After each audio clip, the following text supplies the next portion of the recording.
Today's video is sponsored by TradeGeniusAcademy.com, the internet's premier site for information and training about Bitcoin, cryptocurrencies, stock trading, and more. If you're looking to get into this Bitcoin craze, now's the time to join TradeGeniusAcademy.com. They got your back. Their online courses will give you all the details you need to get into Bitcoin investing. They have the best, most experienced financial experts out there in the world of all time. Sign up with them today and use the code NOBS for an additional discount. Hello and welcome back to No Bullshit. Today we've got a special announcement from the President of the United States. Donald J. Trump has officially announced he's running for re-election in 2020. Now that shouldn't really be a surprise to anyone. Of course he's going for a second term. Many of his underlings have stated this outright in one way or the other. White House Press Secretary Sarah Sanders said, of course he's running for re-election last summer. But there was some speculation that he wouldn't. Some said he might be sick of public service. Others thought he might be getting too old or not be healthy enough. But of course, those excuses all proved to be bunk. We now have official confirmation Trump is running again. Thank God. Thank Jesus, Buddha, Allah, and the Holy Spirit. This is a big announcement, so let's go over all the details. Then we could talk about who could be running against Trump. And I'll give you my reasoning for why I think he has this in the bag. A new tide of optimism was already sweeping across our land. Each day since, we have gone forward with a clear vision and a righteous mission to make America great again for all Americans.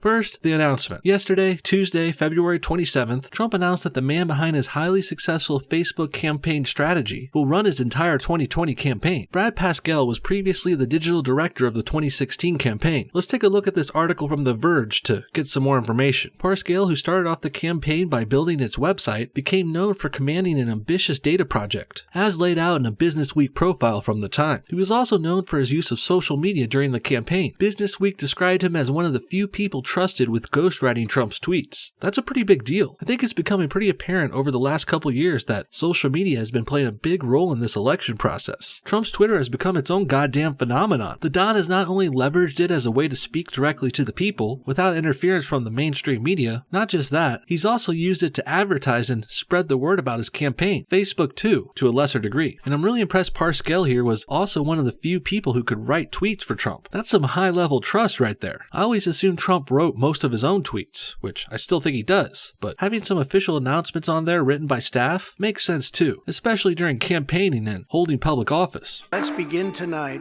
by recognizing that the state of our union is strong. Since the election, we have created 2.4 million new jobs. Small business confidence is at an all-time high. Reading on, the campaign and Parscale's Facebook strategy has drawn particular scrutiny. As The Verge has reported, Facebook's system rewards more polarizing ads, a boon to the Trump campaign, which ending up paying a better rate for ads compared to the Clinton campaign. Facebook and Twitter were the reason we won this thing, Parscale told Wired just after the election. Twitter for Trump and Facebook for fundraising. Yes, I've heard about this too. This came out this week. It was something that Hillary Clinton brought up recently. She just won't go away, will she? And she also won't stop making excuses for why she lost. Because of course she's too stubborn and stupid to realize she lost because everyone hates her. No, Hillary can't admit that. She'll never say she's terrible. She's been resorting to excuse making for years now. And when this news came out that Trump was getting better rates on Facebook ads, of course Hill Dog jumped on that. She took the bait. The thing about this is, there's nothing wrong with Trump getting better rates. Facebook can charge whatever it wants for the ads. And they do. And sometimes certain ads cost more. And advertising in certain places costs less. I would also assume Trump's ads were just better and people like them more. The article says Facebook's system rewards more polarizing ads. Well, to me, that just reads that they rewarded better ads that get more attention. Trump's ads were striking, well done, and thus caused some controversy or polarizing. Hillary's ads were boring, dull, trite, repetitive, and filled with lies no one wanted to see. And this made them more expensive to distribute, so charging them more makes sense. And I really doubt the difference they were charged was really that monumental. We're probably talking about a few $1 million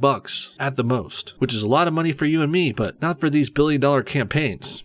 The stock market has smashed one record after another. In April, this will be the last time you will ever file under the old and very broken system, and millions of Americans will have more take-home pay starting next month. Back to the article. This week, Parscale again popped up in the news. After Wired published an article further detailing Facebook's ad economics, Parscale endorsed the piece on Twitter. In a follow-up, he estimated the Trump campaign was paying far less than Clinton for ads, although a Facebook executive disputed how large the difference was, as I was saying before. This is why @real Donald Trump was a perfect candidate for Facebook, Parscale wrote. The decision to let him run the campaign likely means Trump believes that too. I agree, it sure does. Trump's first campaign was highly successful. Despite everything working against him, President Trump came out on top. So of course he's going to rehire many of the same people who were successful last time. Promoting Parscale from within is a smart move, especially considering his expertise is in social media, which is only getting more and more relevant in politics and everywhere. This is a great start for the 2020 campaign, and as I've said before, I'm pretty sure Trump is going to win. Austin's reverence for those who have served our nation reminds us of why we salute our flag, why we put our hands on our hearts for the Pledge of Allegiance, and why we proudly stand for the national anthem. Think about it. In order for Trump to lose, the Democrats are going to need a really stellar candidate to oppose him. They'll need a ringer. And if we're being honest, I haven't seen any indication that there's one out there yet. Granted, it is still early. Trump's re-election announcement here is the earliest in history, but a candidate that can beat him isn't just going to come out of nowhere. There's just over 2 years until the next election, and all I've heard so far from the Democrats is a few left-wing celebrities who mentioned running in passing, but I don't think they're to be taken seriously. Dwayne "The Rock" Johnson, for example, said something about it a few times, but I don't think he's really into it, and I don't think he'd be a good president. And also, I don't even think he will run for president. I don't think he should do it either. Right now, The Rock is the hottest thing in movies. He's at the height of his movie career right now. He's had hit after hit movie for about 3 or 4 years now. San Andreas, Mona, Fate of the Furious, and the Jumanji reboot, which did exceedingly well last Christmas. And all of these movies, besides Mona, have sequels on the way too. So, let's be real. We need The Rock in Hollywood right now, not in Washington. Johnson mounting a campaign that will likely lose would be a big step down for the guy right now. And that's why I don't think he'll do it. Someone who might, though, is Oprah Winfrey. Oprah, on the other hand, is more of a maybe. She's been out of the limelight for a few years now, so she could be looking to make a comeback or something. I really don't think she will either. She's got more money than God, and I don't see her being that political, but it's definitely more of a maybe, even though she does continue to deny these rumors. And I think Oprah has a slightly better chance at winning compared to The Rock as well. She has been a little more political in her life, and she did used to be an interviewer